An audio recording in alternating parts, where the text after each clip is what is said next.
Today, we're digging into the story of a person who might just flip a fundamental chapter of science history right on its head. We're talking about Maharshi Kanad and the absolutely incredible ancient origins of atomic theory. So, let me just start with a simple question for you. Who is the father of atomic theory? Go on, think back to your science classes. I'm willing to bet there's one name that pops into everyone's head. And for pretty much all of us, that name is John Dalton. We're taught that this English chemist back in 1808 was the one who figured out that all matter was made of these tiny, indivisible things called atoms, right? It's a cornerstone of modern science. But what if I told you that was only a piece of the story? Okay, now look at this. On the one hand, you have John Dalton, around 1808 AD. But on the other hand, you have Maharshi Kanad, an ancient Indian sage. And the date next to his name? Around 600 BC.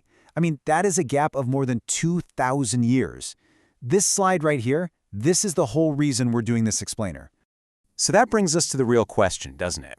Who in the world was Maharishi Kanad, and how on earth did he come up with such a crazy advanced theory of atoms, complete with ideas about molecules and motion, 2.5 millennia before it was supposedly discovered in the West? Well, that is the incredible story we're going to unpack today. So here's our roadmap. First, we'll meet the man himself in The Sage and the Particle. Then, we'll dive into an ancient atomic theory. After that, we'll see how this was all part of a philosophy of everything.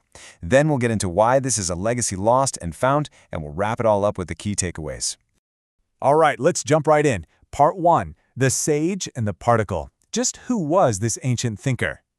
So, Maharishi Kanad was this brilliant philosopher and, you could say, natural scientist from ancient India, living way back around the 6th century BC.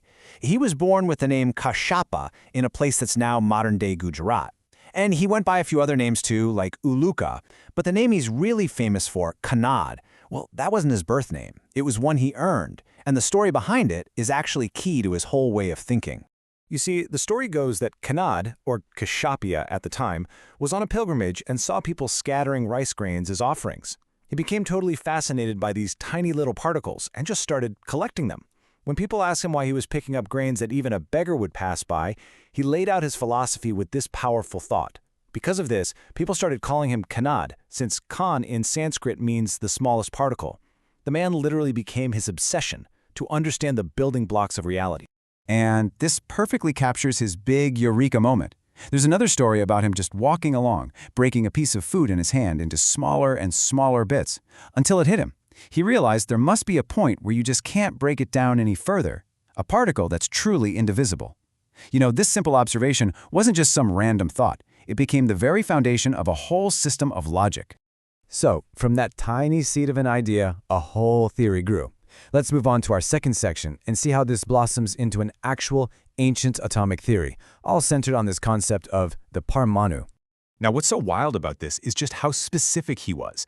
Kanad called this ultimate particle Parmanu. He said it was eternal, indestructible. But here's the kicker. He proposed that it was invisible to the naked eye. Think about that for a second. This wasn't just some philosophical musing. This was a scientific claim. To suggest that the world is built from things you cannot see, I mean, that's a massive intellectual leap for the 6th century BC.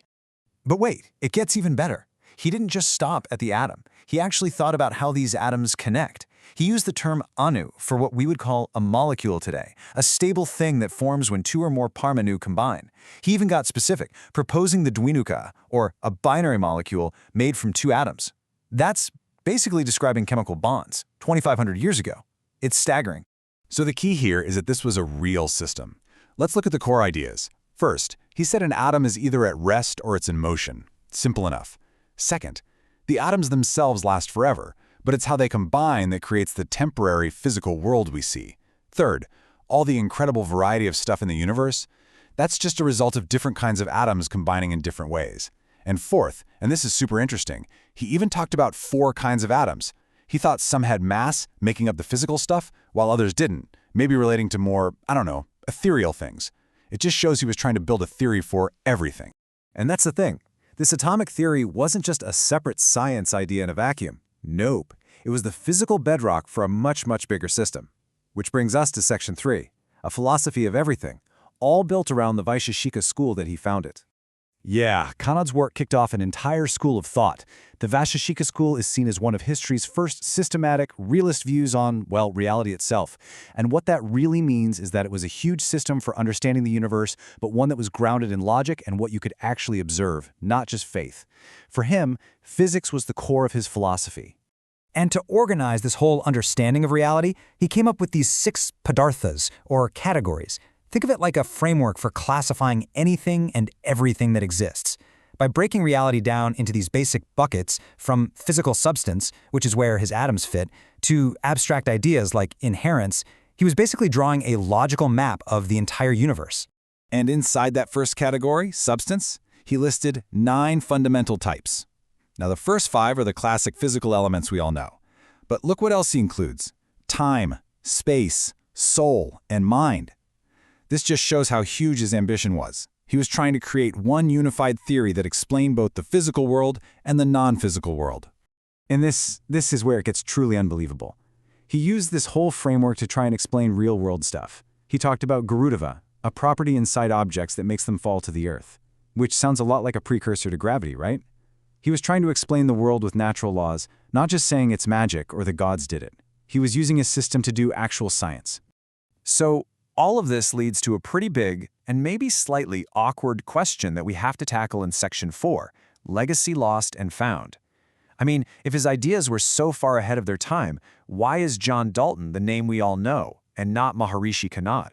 This timeline really puts it into sharp focus. Kanad's theory pops up around 600 BC. We know it was a big deal in ancient India because hundreds of years later, you see his ideas being quoted and debated.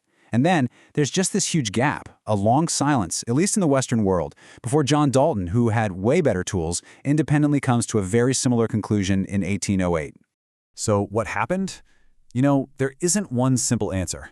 But a lot of science suggests that even though his work was deeply influential in Indian philosophy, it just never really made it into the stream of thought that led to the scientific revolution in Europe. Some historians believe that colonial overshadowing played a big part, where a lot of indigenous knowledge was just ignored or dismissed. That's likely a key reason his work isn't in every science textbook. But here's the good news. His legacy isn't totally lost. Not at all. In modern India, there's a real push to recognize and celebrate what he did. A perfect example of this is the National Aeronautical Laboratory in Bangalore. They honor him by naming their science magazine Kanad. It's a small thing, but it's a powerful symbol of his legacy being reclaimed. Okay, so as we wrap up, let's just quickly recap the 5 biggest takeaways here. Number 1, Maharishi Kanad laid out a detailed atomic theory about 2,500 years before John Dalton. Number 2, he called the smallest indivisible particle Parmanu. 3, he founded the Vaisheshika School, which was this whole philosophy to explain reality. 4, his ideas were incredibly advanced, touching on molecules, motion, and even an early concept of gravity. And 5, while his work was foundational in ancient India, it was mostly overlooked by modern Western science. The story of Maharishi Kanad is just a powerful reminder that the history of science isn't always a straight, neat line. Great ideas can come from anywhere, at any time. And it leaves us with one last, big thought to chew on. What other amazing knowledge, what other pioneers, might history have simply forgotten? Thanks for tuning in.